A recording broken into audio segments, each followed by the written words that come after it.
Hey, yo, yo, yo. Come Yahshua. This your brother, your brethren, JAHsh, a.k.a. Yahweh, a.k.a. Joshua, a.k.a. Yahshua. You know what I'm saying? So, or as Judah would have on the video, Yaakov, Josh. Anyhow, man, we're gonna take a trip, man. We're gonna go on a little adventure. We're gonna go back into this Tanakh, and we're gonna take a trip through and explain some portals. You know what I'm saying? Because what Yah will do will open up your mind, but open up your mind to where you can experience an understanding that your mind is a small piece of Yah's mind. You know what I mean? So, being that that's the case, then Yahweh allows you glimpses into his mind. Because we can never fully know the whole mind of Yahweh. And here's an example. I got an example that Yahweh has delivered to me, right? Yahweh's mind is like this. Yah can explain to you a leaf, right? A leaf has veins, and veins that spread throughout each portion of the leaf. Now, through Yah's mind, you can look at a leaf, right? You can look at the veins. You can travel inside the veins, down through the stem into the branch, down through the branch into the tree, flowing through as water, as chlorophyll, viewing each shard or each thin thread piece of the wood, bind it together to create a branch on into the trunk, right? That's Yah's mind. That's why we can never be Yah and be Yah's mind. But as we have our own mind that Yahweh fills up with information, creation, then we can see what Yahweh wants us to see.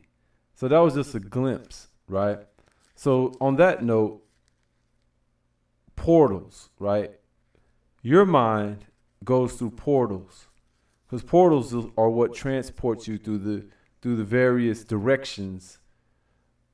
You know, north, east, west, south of your mind. And a reflection of those directions is the globe.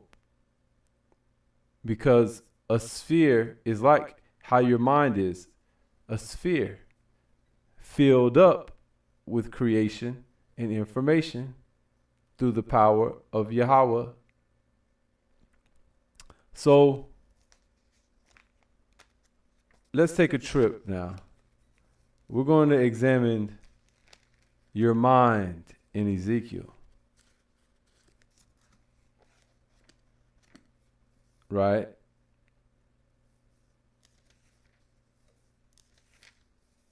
And explain why Christian preachers don't ever explain to you the heavenly temple or Ezekiel's temple. Because whenever you read Ezekiel's temple, you are transported through your mind. And what Yahweh reveals to you transports you through those portals, so you can get a good understanding where you're traveling to. Now, you're not traveling anywhere physically, because you're sitting there. In fact, you're listening to this right now. But in your mind, from what Yahweh shows you through my portion, right? Then you know, it's a reaction. Your mind reacts. So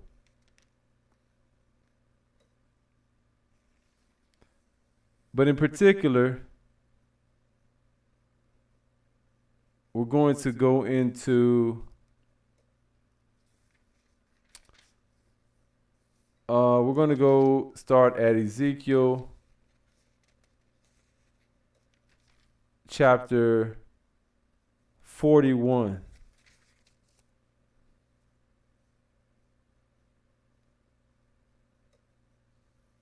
And we're going to talk about the open space, right? Past the temple wall. And this is just a preview because we're going to be heading east. You know what I mean? So, and there's a reason for that. And it's going to unfold. Right? The open space, Ezekiel 41:11. It says, the entrance to the cells was by the open space, one entrance to the north and one entrance to the south. The width of the open space was 5 cubits all around. The entire structure that was built alongside the main temple building was 70 cubits in width on its western side. The outer wall of the structure was 5 cubits in width all around, and its length was 90 cubits. Then he measured the temple building as 100 cubits in length, the main temple building, the cell structure, and its walls were 100 cubits in length. The width of the front of the building and the main temple building on the east was 100 cubits. He measured the length of the structure along the main temple building going towards its rear, including its corner structures on the one side and the other, as 100 cubits. Now the sanctuary and the inner sanctum and the halls of the courtyard, there were doorposts, narrowing windows, and square pillars all around for all 3 of the areas. Opposite the doorposts was wood paneling all around, as well as on the wall from the ground to the windows. The windows were partly covered to above the doorway and until the inner sanctum and outward, and to the entire wall all around. In the inner sanctum and in the outer room, the panels were of the same dimensions. So this is explaining the building of the temple building. Now, let's fast forward, and that was a preview of how your mind allows you to see those things. Now, a lot of brothers might not understand anything because they don't have a concept of what a cubit is, right? Or a 4.5 by 18 inches, about like a cubit. You know what I'm saying? That may be a little off, but imagine those walls now, and you see a lot of the reflections in a lot of things we see in reality. Mazes, labyrinths, courtyards, right? But where do they get these ideas from? From Yahweh. So let's fast forward now. We're going to go to 42, Ezekiel chapter 42.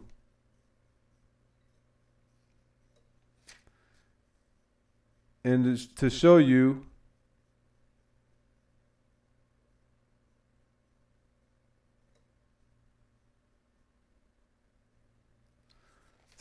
how your mind goes through portals. 42:15, the eastern side. When he finished the measurements of the inner house, he took me out by way of the gate that faced eastward, and then measured it all around. He measured the eastern side with the measuring rod. It was 500 rods with the measuring rod all around.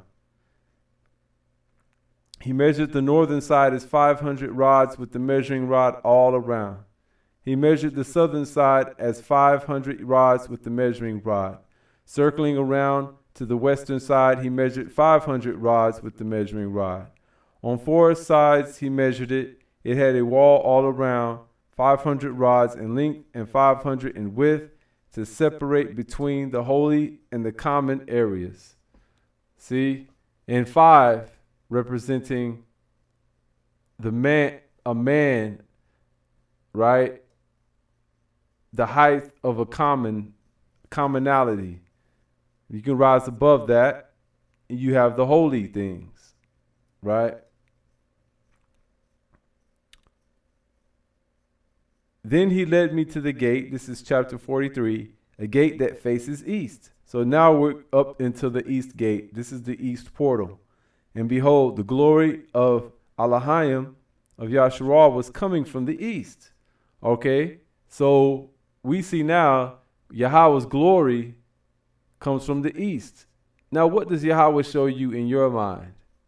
See, a lot of brothers can't even make it past the walls and the buildings that was previously talked about. They're still stuck in the buildings and the structure of what that is. But what do you see in your mind? Right? Yahweh will show you the way through the maze, show you the way through the labyrinth. Right? It's no wonder that as children at parties and at celebrations of sorts, they always give you them little toys, right, with the little metallic ball in it, and it's a maze, and you have to shake it and wobble it, right, north, east, west, south, in order to get the ball through the maze, right? So what does Yahweh show you in your mind? Because you have to find equilibrium. And that could be called balance, but balance in itself doesn't do that word justice. Right? So look here on 43. And behold, the glory of Elohim of Yahshua was coming from the east. Its sound was like the sound of a multitude of waters. So if you see the glory of Yahweh, you may see a brightness, right? A brightness of various form and shape, but yet in motion and really undescribable. So I praise Yahweh for allowing me to explain it. Its sound was like the sound of a multitude of waters. What does a multitude of waters sound like? What can we compare that to? Niagara Falls. You ever heard Niagara Falls before? Y'all should Google that and just listen to what Niagara Falls sounds like. And the earth shone with his glory. It was a vision like the vision I had seen before, like the vision that I had seen when I came to prophetically destroy the city, and visions like the vision I had seen at the river Kabar. And I fell upon my face, of course. So that's why we give praises to Yahweh, because think about what's being described to you here. Christian pastors and of the like, they don't ever go into these things because it's too much for them. It's not something that they regularly go into. You know.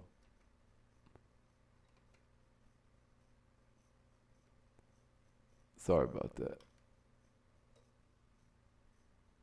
So it's because they can't, because Yahweh hasn't given them the spirit of Yahshua.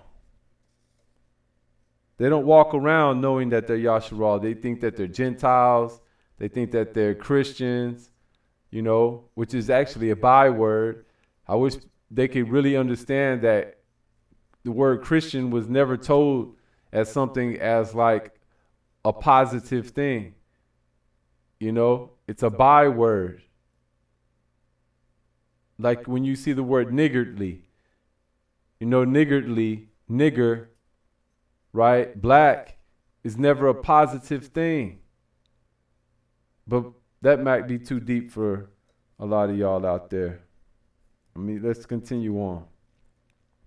All right.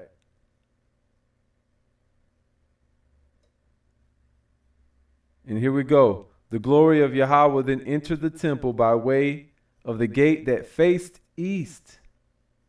Then a wind lifted me up and brought me into the inner courtyard, and behold, the glory of Yahweh filled the temple. And I heard him addressing himself to me. I heard him addressing himself to me from the temple, and there was a man standing next to me. He said to me, Son of man, This is the place of my throne and the place of my footstool, where I will dwell amid the children of Yahshua forever. The house of Yahshua will no longer defile my holy name, they and their kings with their promiscuous idolatry, and with the corpses of their kings, and with their high places, by their placing their threshold near my threshold, and their doorpost next to my doorpost, with but a wall between me and them, whereby they defiled my holy name with the abominations they committed, so that I consumed them in my anger. Now they will distance their promiscuous idolatry and the corpses of their kings from me, that I may dwell among them forever. So here we have Elohim speaking, right? All praises to Yahweh. Basically, breaking it down, you cannot put your idol next to Yahweh. You cannot put your doorpost next to Yahweh, because you're creating an archway like Masons. They've illusioned a fantasy archway as if it's a portal or a doorpost to Yahweh, but they worship the sun. And we already know that. And we know Yahweh created the sun, moon, and stars, and all things heavenly, right? So you can already just disregard what man creates, man's own doorpost. Your Jesus Christ, right? Your Jesus Christ is an artificial doorpost, a doorway, an archway, right? That the Masons have developed, right? The elite, the so-called illuminated ones have developed to get you to see Paul's bright light. But you are deceived, because that is the fallen principle, and it's dirty. Yet Yahweh has not allowed you to see Yahweh's glory in its brightness. Why? Why? Yahweh says it right here. Elohim. Right? The house of Yahshua, you will no longer defile my holy name. They and their kings with their promiscuous idolatry, and with the corpses of their kings, and with their high places, by their placing their threshold near my threshold, and their doorpost near next to my doorpost, with but a wall between me and them. Your wailing wall. Stop wailing at the wall. They are defiling Yahweh, right? But of course they can't defile Yahweh, but figuratively, they're making Yahweh's name appear to be something less than what it is, you know? Now, they will distance their promiscuous idolatry and corpses of their kings. Corpses of their kings. Their dead kings. Right? Your Jebus. The dead penis idol king. But you see, in order to see these things, all praises to Yahweh, you have to cleanse yourself. You have to go through a state of cleansing, of renewal. Because these are the things that the modern day Pharisees, aka the Christians, won't ever allow you access to see. But you hear here that Yahweh wants to dwell among you. So you hear that? It's ringing. It's ringing for you. So get prepared, y'all. You got to pick up that phone. No doubt. That was quite timely.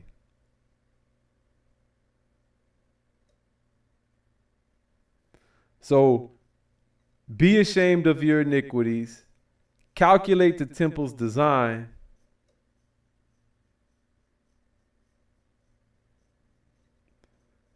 If you are ashamed of your iniquities, then Yahweh will make known to you the temple and its design. its exits and its entrances, and all its building forms, all its laws, all its designs, and all its teachings. Right? And that's what Yahweh was telling Ezekiel to tell us, which we see if we open up the book and look. Right? So his labor wasn't in vain. And all praises to Yahweh for not allowing our forefathers and our kinsmen labor to be in vain. Right? So that's what I wanted to share. There's many other portals that you could travel through in this book, in this Tanakh, right? Otherwise known as the Tarawah, the teachings, otherwise known as the glory, the word of Yahweh, right? It goes on and on and on. So I give praises to Yahweh for allowing me to share a portion of knowledge and the wisdom. And so we're gonna bounce out and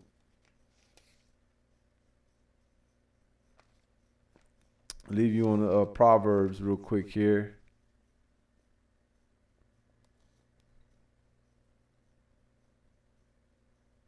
So we're going to go to Proverbs 15, and we're going to start with 1, actually. It says, a gentle reply turns away wrath, but a galling word incites anger. That's why we can't always be in the mind state of anger and spitting that hot flame, you know what I'm saying? Because sometimes it just takes a gentle reply, right? And then here's part 2 says, Proverbs 15:2 says, the tongue of the wise will enhance wisdom, but the mouth of fools will spout foolishness. The eyes of Yahweh are everywhere, seeing the evil and the good. So a soothing tongue is a tree of life, but corruption of it is damage of the spirit. A foolish one despises his father's discipline, but he who harbors reproof will become clever. The house of the righteous one is greatly fortified, but with the arrival of a wicked one, it becomes sullied. Right? The lips of the wise spread knowledge, but not so the heart of fools. And we know, especially us amongst Torah Knights, dealing with these foolishness and these fools for a while. But all praises to Yahweh, he's pulling us out, man. Pulling us out. Some as a weapon, destroy this wicked, and some onto other mind states, if you will, rather than united snakes, but a true form of a united state of Yahshua, not like the state of Israel, right? So catch those jewels, rock them around your neck, you know what I mean?